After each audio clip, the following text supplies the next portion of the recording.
Alors, vous avez besoin pour une personne, 2 petits filets de saumon, là, que j'ai encore emballés, de l'aneth ou du persil plat selon vos goûts, un oignon rouge, un cornichon, du fromage de brebis petit Billy, ou du fromage frais, de chèvre, et de l'huile d'olive, sel, poivre.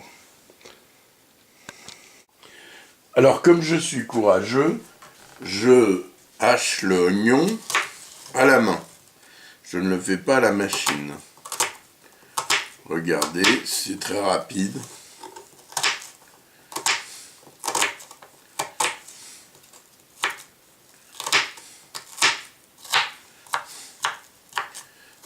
Ça m'a pris quelques secondes. L'autre moitié maintenant.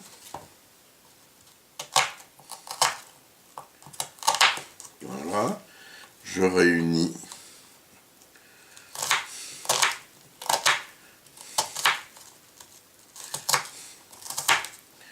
Et voilà. Vous voyez que vous n'avez pas besoin de robot pour hacher finement un oignon. Je vais faire pareil avec le cornichon et les herbes.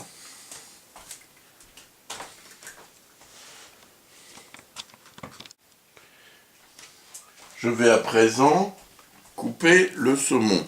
Donc vous voyez ces 2 darnes. Donc je commence par enlever la peau.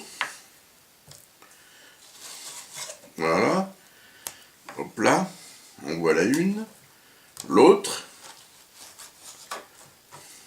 Voilà. En voilà 2. Les 2 sont partis. Et maintenant, je coupe en petits morceaux. Pas trop petits, justement. C'est ça le problème. C'est qu'il ne faut pas que ça soit trop petit. Donc, je coupe en longueur, comme vous voyez. Et ensuite, en largeur. Et là, vous avez la bonne taille. Donc, en longueur. Voilà.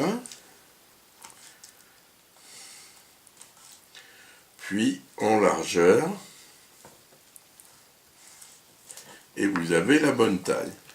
Vous faites ça pour tout le saumon.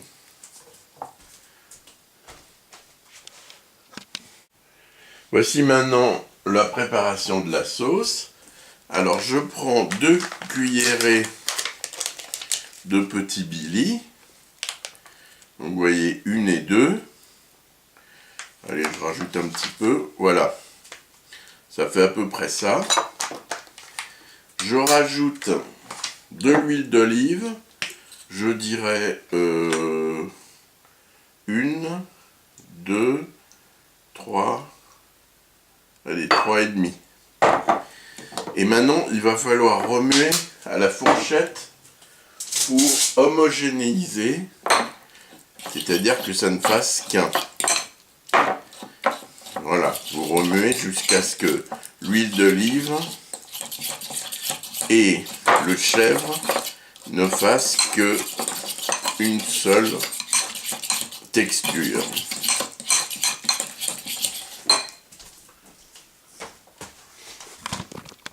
Sur la sauce, qui est maintenant bien homogène, que j'ai remué à la fourchette pour qu'il n'y ait plus de grumeaux, je pose maintenant le saumon en dés. Le voilà. Je ne remue pas parce que maintenant je vais saler et poivrer et de façon abondante. Donc je sale et je poivre sans ménager ma peine. Et seulement après, je rajouterai les herbes. Voilà, j'ai beaucoup poivré aussi, très bien. Maintenant la recette est finie, c'est-à-dire que je vais ajouter les herbes et l'oignon. Voilà. Et maintenant, je vais remuer tout ça.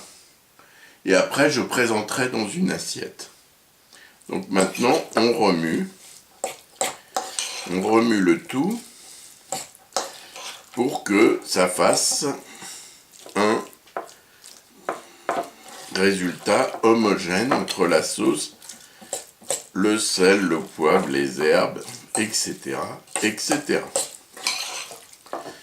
Voilà.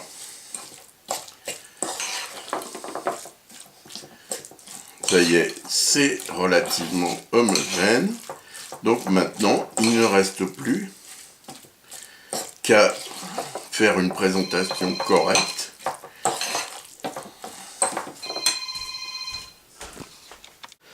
La recette est finie. J'ai donc pris mon tartare dans le bol et je l'ai mis sur une assiette.